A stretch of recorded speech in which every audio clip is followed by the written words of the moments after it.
So it's quite ironic that we are sitting at this, oh God, I can hear the birds, can you hear them? Amazing. It's quite ironic that we're sitting at this idyllic venue in Shropshire, but this Unwritten Chapters isn't about this particular special place in Shropshire, it's about Wellington Country Park. And look at that, look how I smile as soon as I say it, because I still miss it every single day. I don't think there isn't, certainly not a day, probably a couple of days that don't go by in my life that I don't think about Wellington Country Park.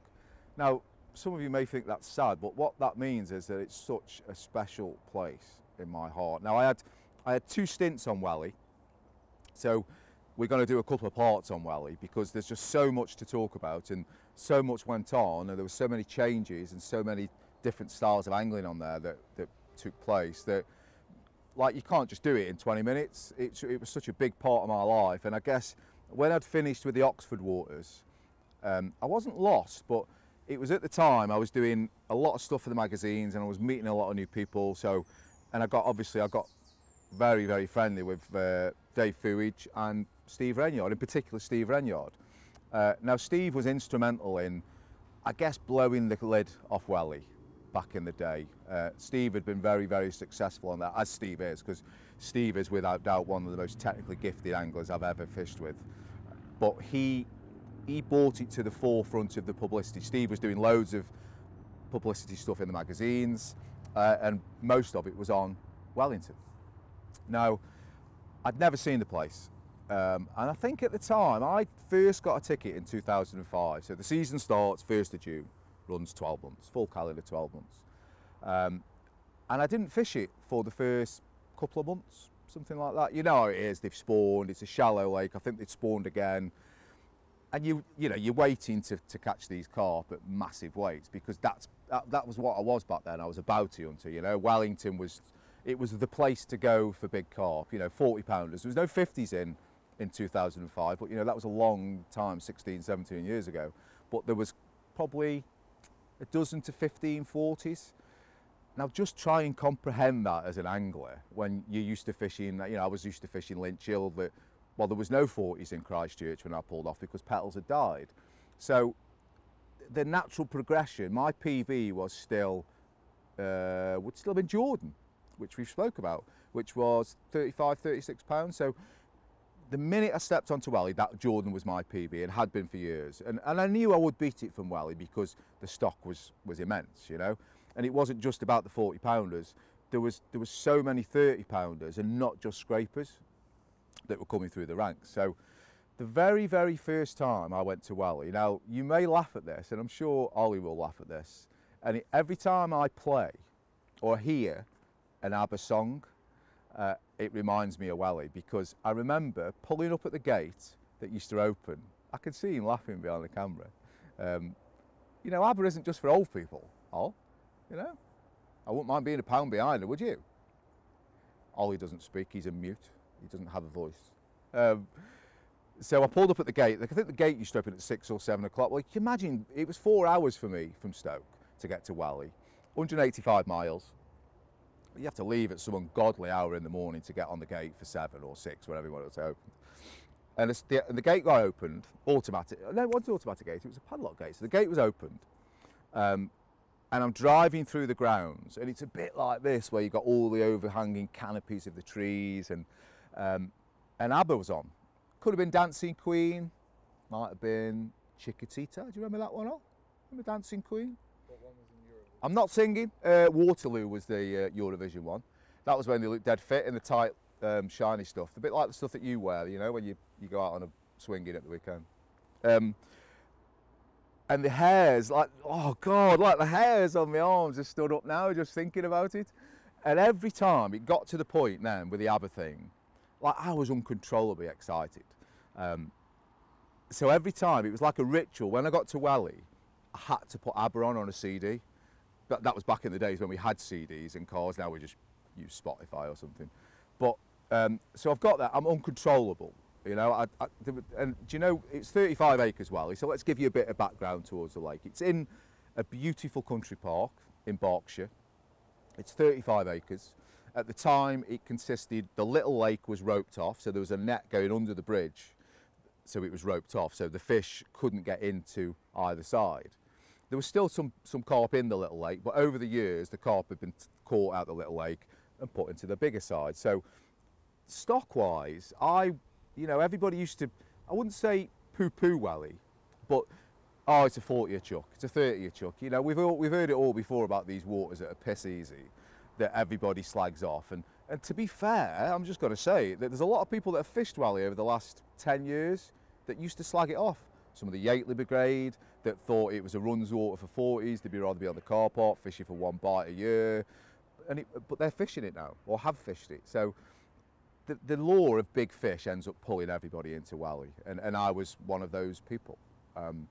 So the very first time I got there, so I've driven through the lane that's inside the grounds. Now it's a country park, so it's a public park, but it's not a public park like you would think. You get loads of chavs and smackheads and things like that. You have to pay 10, 12 quid to walk around it, so you get a better standard of smackhead in Welly. You don't get smackheads at all in Welly, but what you do get in the day, certainly in the week, is you get quite a lot of yummy mummies with babies. You used to get like keep fit classes come in and set up on the grass behind you, and there's like 15 women with kids with hardly anything on, all sweaty and everything. Christ almighty. Yeah, I could see they were looking at me. I mean, what self-explanatory woman wouldn't look at an alpha male like me? You know, it was just crazy. So it was all going on.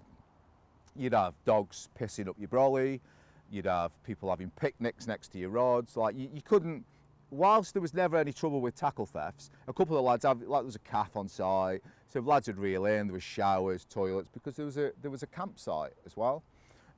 So you could go up the calf for breakfast. You haven't really got a chance of having your gear nicked, but what you had got a chance of is coming back to your bivvy and finding a family in it, because they would just think it was part of the park. Oh yeah, well here's some fishing tackle.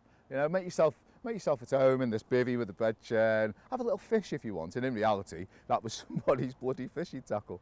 But weirdly, the noise was just another attraction of the park. There was no road pollution because it was in the middle of nowhere, and it was weird. You just got accustomed to the noise, like you do with a busy road or with anything that's noisy at a lake. You get used to it.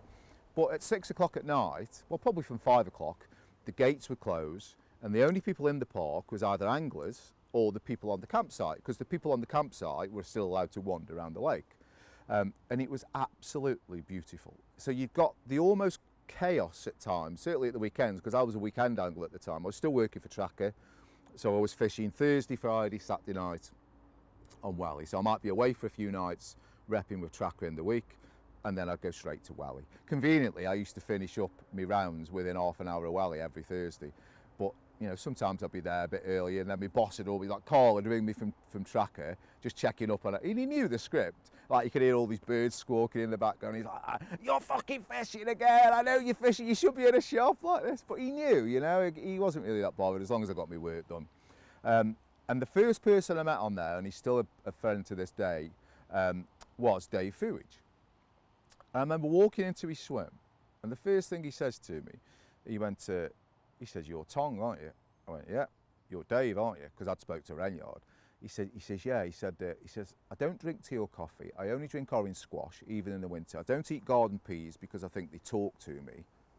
And then I'm sort of taking my glasses off like this and looking at this bloke thinking, like, you're a crap pot, you know? And he hasn't changed to this day. He's older than me. He's about 56, 57, watches SpongeBob SquarePants on a regular basis, still believes that garden peas talk to him, still drinks orange squash when it's -5, but, you know, he's still a great guy, and my God, he's a fantastic... What I look at Dave as is Dave is a very seasoned big fish angler. You know, he doesn't get fazed by much. He's been there, he's done it. He's caught big carp from all over the UK, all over Europe, so I thought, I need to get to know you. He was in a swim called Hole in the Bush. So Renyard was on his way down, so he was going to go next to Dave, and I was going to go in a swim called Pole Position. So initially, it wasn't as weedy as it was in years gone by. So it was weedy, but it was a typical old gravel stroke flint pit. So you got big beds of Canadian, and then you got loads of big clear spots, and mainly silt. You know, you wouldn't get many bites off the gravel. I don't know why. I maybe better rig concealment in the silt. I don't know, but it was a very shallow lake as well, Welly, 5 to 6 foot all over. So it responded very, very well to weather conditions of any description. It was a very good winter water at times. You know, you would struggle for long periods in the winter, but if you got a good low coming in with a southwesterly, they'd be on it. You know, they'd react, because you know yourself with those small, well not small, but shallow pits, they respond to the weather conditions a lot better.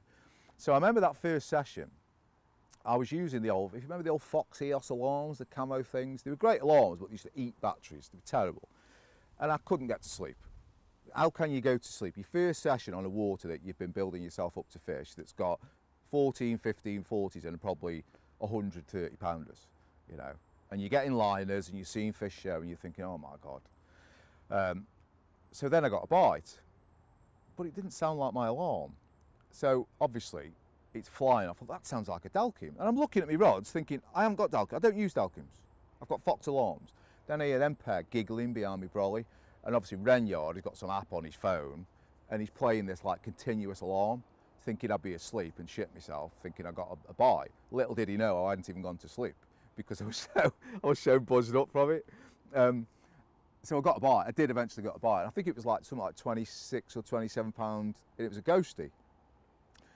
And I'm running around the bank like my head's falling off. Honestly, I don't know what I'm doing. So I've gone and wake Steve up, and Steve just said, it's the first thing Steve would say is, how big? Like 26, 20.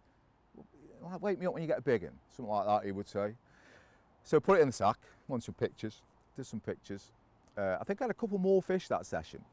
Fuidge had a big fish. I think he had the big common at the time, which would have been, I mean, he went on to do mid-50s. It was probably upper 30s. I mean, the kind of time scale with these fish sizes that I'm talking about, this is 2004, 2005, where a 30 pounder was huge. You know, it still is huge.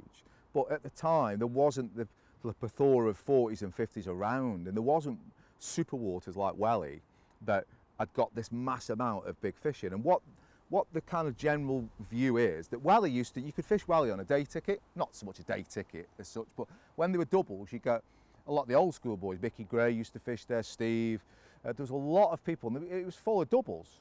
They'd use particle, pellet, all stuff like that, you know. But then people soon cottoned on to the fact that these carp seem to like eating boilies, and lots of them.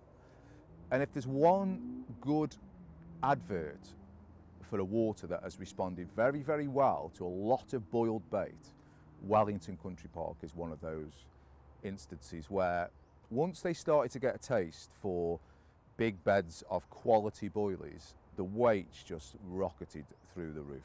Honestly, it is unbelievable about how these weights rocketed.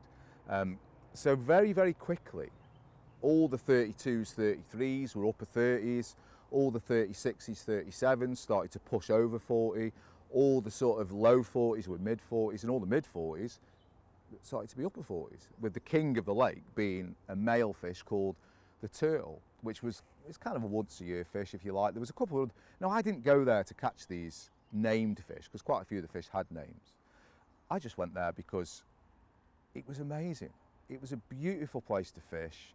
There was facilities, there was a calf, there was masses of big fish. I mean, I don't know about numbers. I mean, I've lost touch with Welly these days. I know they had a big fish kill a few years ago and lost quite a lot of 50s. And I think that was a combination of the fact that the fish were all the same age, and Wellington, the estate, were always very, very scared to restock, because as we all know, one bad fish can kill everything.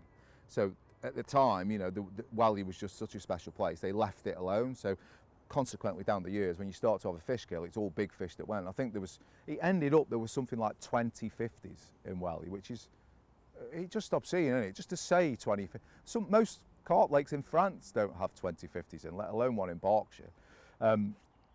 So we're fishing away, and I'm catching fish. I didn't find Wellington difficult at the start, because if you go back on some of the Oxford fishing, it was all very accurate feature finding fishing at places like Lynch Hill, certainly places like Hardwick and at Linear. It was all spot fishing, 2-3 rods on a spot. Now, one of the first things that Steve Renyard said to me was, when you come to Welly, he said, don't come here with your Oxford tactics. So hemp, corn, pellet, you know, bits of stuff really, bit fishing. He said, fish 3 areas, so 3 zones. He says, you're not spot fishing, you're zone fishing. And when I started to fish the place, it all made sense, because even though Welly was, it was obviously busy because it was a prolific circuit water, but you got masses of water.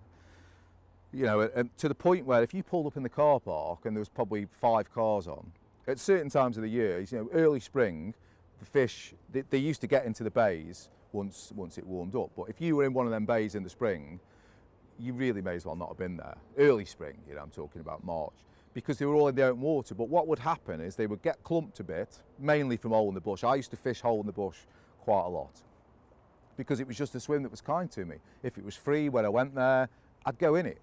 I was very much a static angler at the time. I wasn't mobile, I was bait, weight, rigs wouldn't change, nothing would really change. I was a static angler. Did it cost me fish? 100%. But was I catching a lot? 100%. And I was catching a lot of big fish.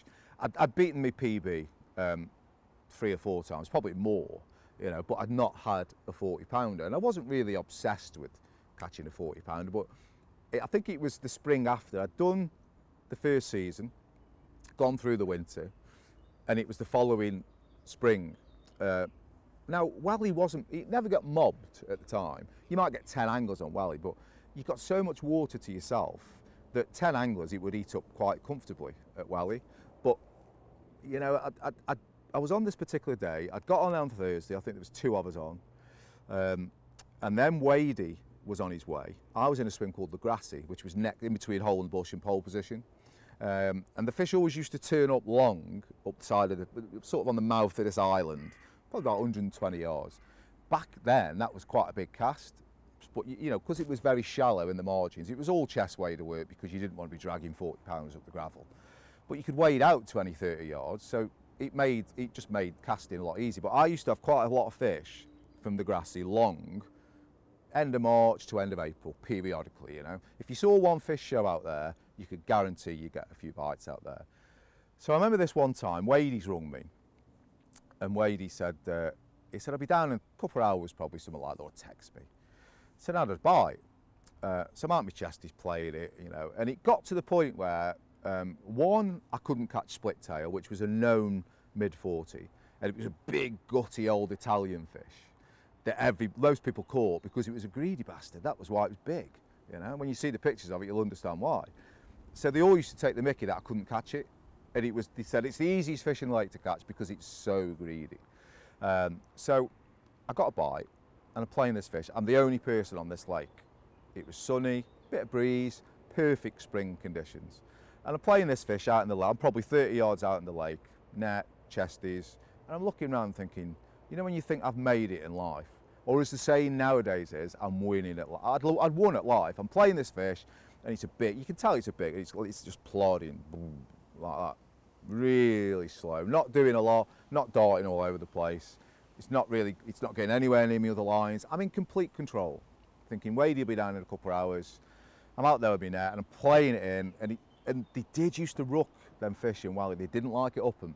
And it surfaced probably 40, 50 yards out. Bear in mind, it's probably 20 yards from me then, because I'm out in the drink. And this big set of shoulders has come up, and this big, like, it's flanked over, and I fucking, sorry, swore that, Ollie. I absolutely shit myself because I was convinced it was split tail.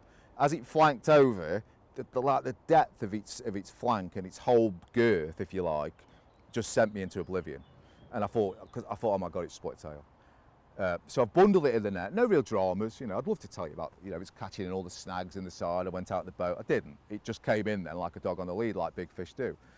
And I've looked in the net and I thought, that's not split tail, but it is big. So I've sort of jammed the net into the ground, got me sack. Who says sack these days? Nobody sacks fish anymore. I've just been reading Nigel Sharp's book, and he sacks everything. Well, did do back in the day, but like no one uses sacks anymore.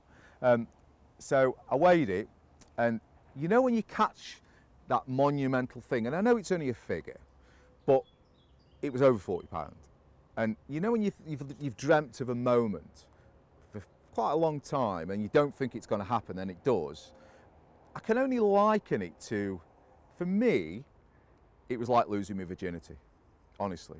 So I built it up to be this big kind of event, if you like, where I'm going to pop my cherry, or I'm going to beat the 40 pound bracket for the first time. and it was shit.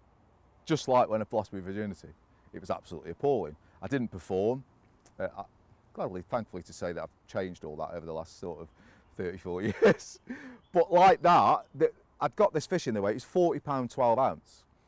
I thought, oh, that's nice, but it was beautiful carp. It was it was really black across its top, not many scales. Now, a lot of them welly fish didn't have a lot of scales, but I thought the strain was amazing. They got like little war wounds, they got little pinprick scales all over them. They might have stress marks, or they might have a really visible lateral line. But this fish, it got a really prominent back, like the back was black. And I'm just thinking about it now, and it's making me, you could just tell by my facial expression. And it got a big gutty belly. Not much at the back end, quite a thin tail, but it was beautiful, beautiful. £40 12, so bunged it in the sack. And I'm thinking, well, that's a bit of an anticlimax. I've had a 40-pounder now. And I think it was an anticlimax because no one was there to share the moment with me until Wadey came down.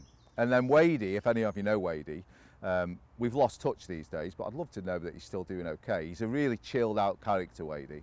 So when he's eventually turned up, which wasn't 2 hours, it was probably like 4 hours later or something like that. And I'm getting a bit anxious now because this fish has been in the sack for a couple of hours.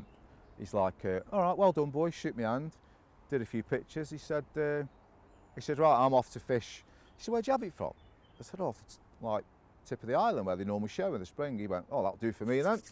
He says, I'm off round to fish the sluices, which was in between the Wides and Animal Farm. Because basically it's still a big chuck, but you can get to a similar area off the sluices as you can from the grasses. So you're doing that if you like. So he's gone round and I see him pissing around down there. Thinking, what's he up to? He hasn't cast out, because I'm thinking I don't want him on my spot or near my spot. So then I've seen him looking over, like waving like this. So I not responded. Then he's come walking round. He said, you got any leads? I went, yeah. He said, I forgot my leads. He says, I need some 3.5s. He was dead specific about the size because it had to match his rods. So I've given him some leads. He's gone back round and he's absolutely launched. And I thought, that, you know when you see someone's rig land and you think, that is a bite. So he's landed all, he's put 2 on the island that he's probably, but Wadey probably doesn't even know where he put his bloody 3rd rod. So we've settled down. Following day, I've had no more bites. Fuidge turned up and a couple of others. So there's probably 4 or 5. Somebody made an hole in the bush. I stayed in the grassy. Wadey's had a bite the following day. So he's played this fishing. We didn't see it. It must have been first light when we were still asleep. So then he's come round. He said, I need a bit of help. He said, got one in the sack. I'm like, well done. He went, how big is it? He went, I don't know. I haven't weighed it yet, but it's the turtle. I'm thinking, what? The turtle? So you've nicked the turtle off my spot with my lead. So basically, I've caught the turtle. No, he says, it doesn't work like that, Tong. He says, you were kind enough to give me some leads. I've sheeped you up in your swim, and I've fished a bit better than you and caught the most prized possession in the lake. But it was, this turtle is, I'm trying not to let too much out of the bag here, but it was amazing. This carp is like a proper beast. It's long, it's lean, it's a male. It kicks the shit out of you during the fight, honestly. But we'll come back to that on another chapter. So we move into the new season now, 2006 to 2007. Wadey's dropped, well basically he's had the king of the lake. He's probably gone to punt some more lads. I think he went back to the Road Lake or Dinton or somewhere like that. But we had a few new members. I remember fishing.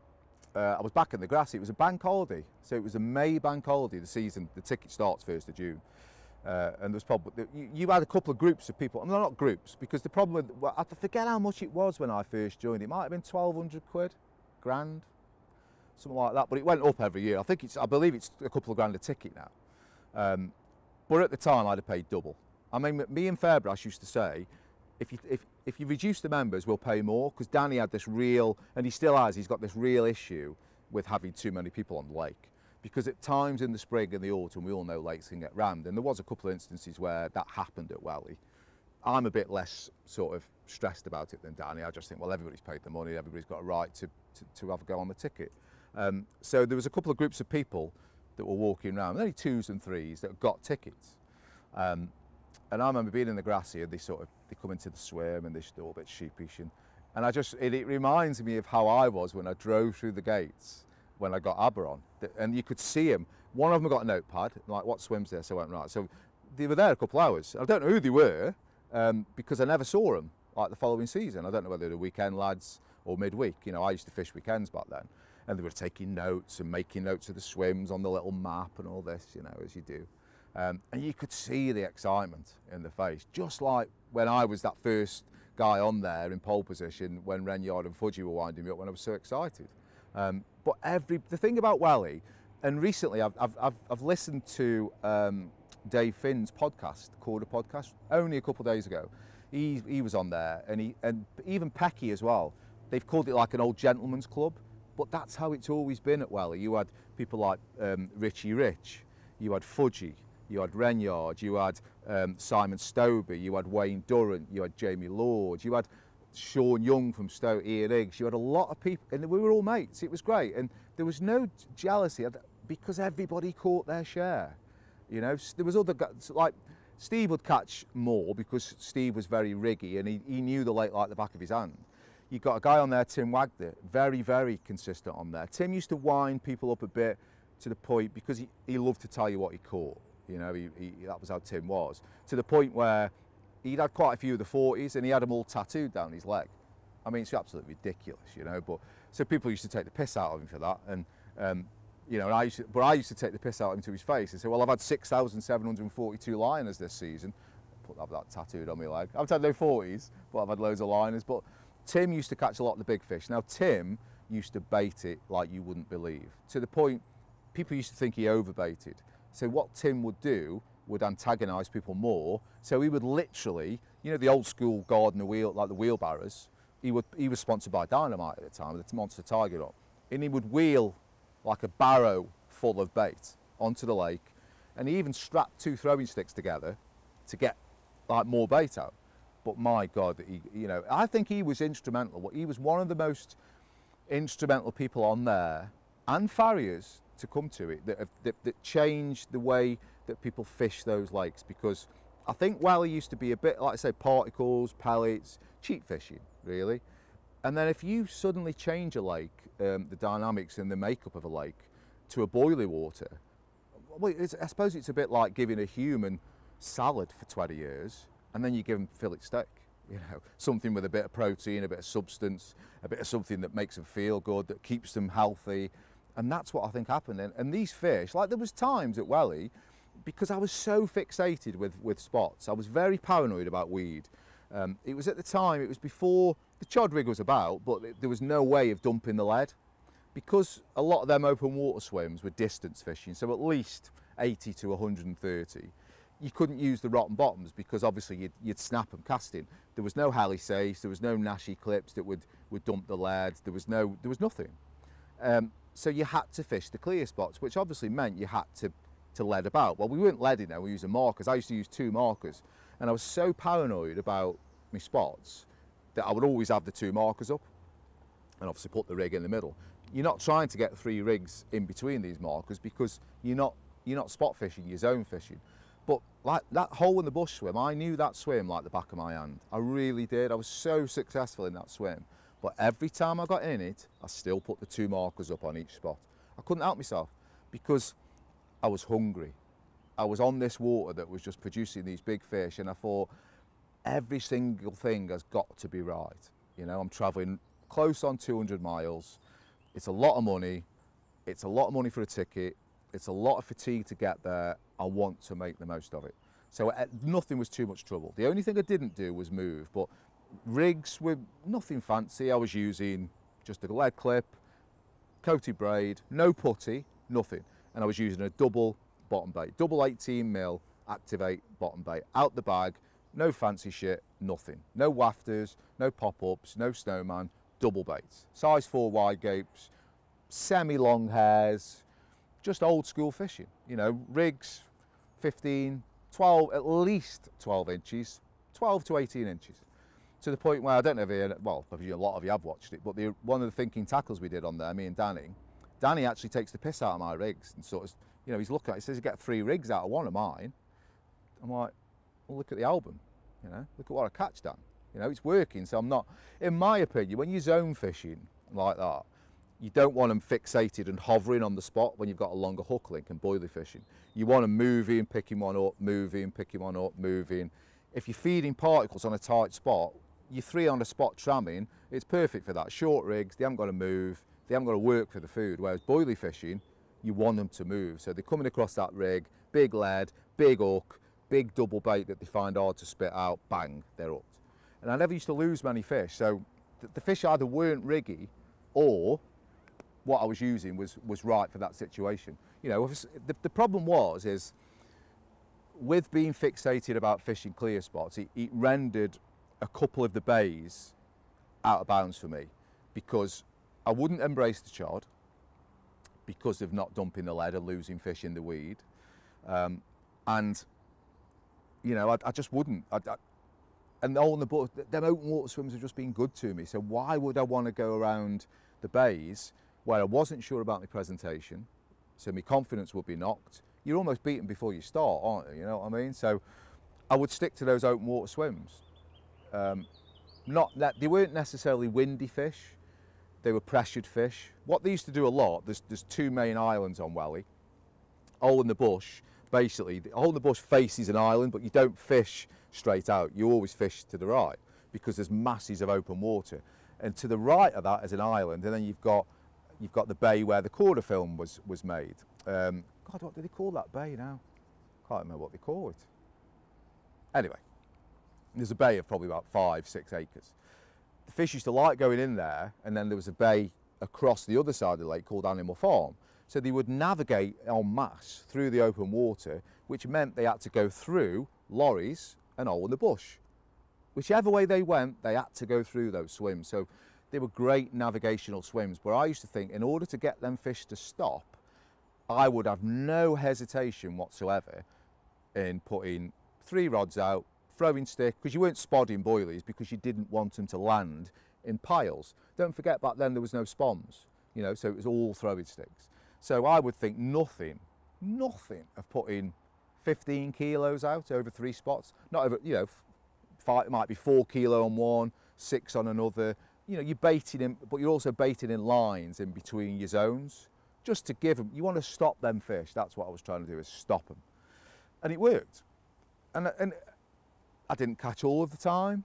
I didn't have many blanks, I know that for sure, I really didn't. But, you know, it was getting a bit tedious because I got pulled into the fact that I had to be in hole in the bush all the time. Yes, I caught fish from other areas, but that bush swim was so good to me. It was a bit of a mind-numbing swim to fish, because you had your rods down below, and it was like a sort of wood-chipped area, a bit like this swim we're sitting in here. But you didn't have your bivvy sort of facing the island. Some people did. You used to sort of have it on an angle, because that predominantly is where the southwesters would blow, so you get battered there. So, I mean, mainly you were looking at someone else's swim for your session. To look where you were fishing was like a right angle, you know. So but my God, they would show a lot at times, but also they could be very, very subtle in how they show themselves. And Welly was always one of those waters that if you looked hard enough, you would always find them. They might not be showing, but you would find them subtly fizzing, not really ones for clouding up too much. I don't think the silt was deep enough, and there didn't seem to be any clay, but you could find fish. You know, there was something for everybody back then at Welly. Snag fishing, bay fishing, open water fishing at range, under the rod tips. You know, there really was something for everybody. And you know, it came. We'd done the quarter film. That was 2005, I think. Or was it 6? And I think at the time everybody wanted a Welly ticket. You know, every single well, not everybody, but you know, it was the place to go. If you were sort of a bounty hunter like me, if you're fishing the circuit waters, it was a natural progression if you wanted that sort of thing. And it was lovely. It wasn't a circus. It wasn't dirty. It was spotless. The park was idyllic. The fish were big and growing. The syndicate were just like old school mates that you've been together with for 20 years. What was there to dislike? You know, it was amazing. It was just amazing. And one of the only reasons, we got murmurs at the time that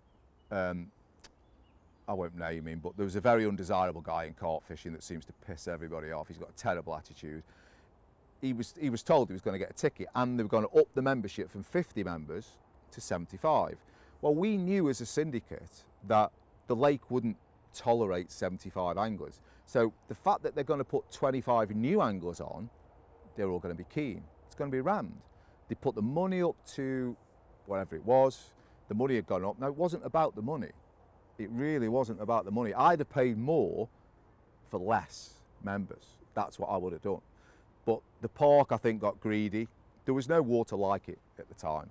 There really wasn't. But I think the park got greedy with how many more members. I mean, if you imagine, it was at least 1,200 quid. I think it might have gone up to 1,500. So you imagine another 25 members at 1,500 quid. That's quite another chunk of money to go into the pot at Welly. Now, yes, you could say they don't need it because it's not a royal park as such, but it's somebody who owns that is very, very wealthy. Would another 40 grand, whatever it would be, mean that much to them? Because they certainly didn't spend it on the lake. But that was what they did. So I'd made the decision to drop my tickets. I didn't want to drop. I really didn't want to drop because I loved it. But I didn't want to fish a lake where this one bloke was going to come, because as always, he disrupts everything. He annoys everybody. He's got no etiquette and doesn't give a shit about what he does. I didn't want to be part of that because I didn't want that to spoil some of the best fishing memories I'd had in my whole life. And sure enough, that following year, said angler got into quite a few altercations with other people. There was threats of stabbings and I'm going to slash you and all. That isn't what Welly was about, you know. So consequently, he got banned. And then they dropped the membership back to 50 because they realised that one bad egg can ruin a syndicate. And an overcrowded syndicate makes for an unpleasant syndicate because people were bivvying up behind people just to reserve the swim. Well, if you're like me, I don't want nobody trying to push me out of a swim. Certainly not for 48 hours. You know, absolutely. It never happened to me because obviously I'd left. But so thankfully, it all calmed down, but I'd dropped and I'd moved on to other lakes by then, which we will come to. But I can't express to you, you know, the amount of big fish that were being caught. I caught more 40-pounders, mirrors. Probably one of my best memories, which is how this leads perfectly onto the next chapter, is I hadn't had a 40-pound common. So you know how we all like to set each other targets. And I thought, well, I've had a few 40-pound mirrors now. I could obviously catch them from Welly. What I'm doing is working. They like the bait. I seem to be getting on well with the lake, you know. I'd like to catch a 40-pound common. So there was a couple in. I think there was the Chinese wasn't 40-pound, but the big common, as it's known, what an original name, the big common, that was, I think it sneaked over. So I thought I'd love to catch that. And then I think there was another common, chestnut might have been over 40-pound. So I remember getting there the one day, big southwesterlies, absolutely hammering down. You could not get better carpy conditions, really. Warm, windy, very, very carpy. So I thought, I've been burnt. Well, they weren't that windy fish at Welly. By windy, I mean they don't follow it. I'm sure they do, but then they had a very, very unpleasant habit of being found right on the back of the wind on the southwesterly. So I wasn't quite sure whether I'd done the wrong one. So because it was absolutely pissing down, I've got my bivvy out the van, and I thought I'll go wander around with my bivvy, thinking that because of my cleanliness fetish, when I find a swim I want, I'll put the bivvy up. It wasn't about securing the swim because it was never that cutthroat back then. It was about basically then being able to barrow my gear to the swim with my barrow cover on, keeping it dry, and then chuck it all in my bivvy so it didn't get wet. So I went in the sluices, the swim where Wadey caught the turtle from. Now, I didn't fish far out because to the left is Animal Farm and there's a swim that's not really a swim, but then there's a little pokey hole that nobody would really go in if they've got any etiquette. So I'd seen a bit of fizzing there, only gentle bubbling. A lot of the bubbling that you would either think was tench, because there was a lot of tension there, or bubbling that you would just dismiss as silverfish or something. But I just thought they were carp, I really did. And there must have been like a lee in the wind, because the southwesterlies came across the sluices. There was a tiny bit of water to the left that was calm, which was where I was seeing these little fizzes. So I put one rod there, little bag, didn't put a marker out because I didn't want to disturb the air, but I got a drop, got a decent drop. Left that, and I put two didn't go too far out, like, you know, no point getting out towards the island when there's a big southwesterly coming across you. I'll fish them short. So I had a bite within half an hour from the left-hand rod. It's buckled round than the rest. And I'm into a fish. Surprisingly enough, it's a 30-pounder. I forget what it was now, it's a long time ago. But then I remember getting another bite, and I'm playing this fish, which is really, really giving me a tear about, and I've got absolutely piss sweat through. I remember I got the old tracker smock on that was very warm, but it wasn't waterproof. So by the end of the fight with this fish, I was piss sweat through. But it turned out to be a very big common. In fact, it was the big common, and my head fell off. It got a very distinguishable sort of flank, the big common, as I knew it was that fish because I'd seen Fuidge catch it on my very first trip when he caught it out of a hole in the bush. There's only 2 other people on the lake. One was Mike Willmott, and the other one was Mike Willmott's son. And Mike was on a guest with his son. They were in Bramble Bay, that's what that bay was called. I've just remembered, Ollie, Bramble Bay. They were in Bramble Bay. So I hadn't got Mike's number. Now Mike is somebody that I respect massively. Not just for what he's done in fishing, but for the way he runs his business, the way he is totally devoted to his family. I absolutely adore the man. I think he's the sort of man that I would love to be. So I said, I've rung Fuidge. I hadn't even weighed the fish at this time. My head had fallen off. It really had. I've rung Fuidge and I'm in bits. I'm like, fucking Dave, I've fucking got a big, like, you know, get Mike round here. I need some pictures doing. He said it's massive. So Mike's come round and completely took charge of the situation with his son. So they've sorted the fish out, and they're going, what's your PB, Tong? Like so, or common? What's your PB common? Couldn't remember what it was at the time. It wasn't £40. And he said, how badly do you want a £40 common? I said, well, it's not life or death, Mike. You know what I mean? You know, I'd like to catch a £40 common because it would be a milestone. So he said, I'd love to give it you, he said, but I can't, because if you take a look at this dial, it was 39.15 and a bit, you know, it's doing that, and you kind of think, look, Mike, if you fart now, that needle will just go over, we can just record that as, you know. But then, I was ecstatic, you know. You could say, oh, weren't you pissed off because it wasn't 40? No, of course I wasn't pissed off because it wasn't 40.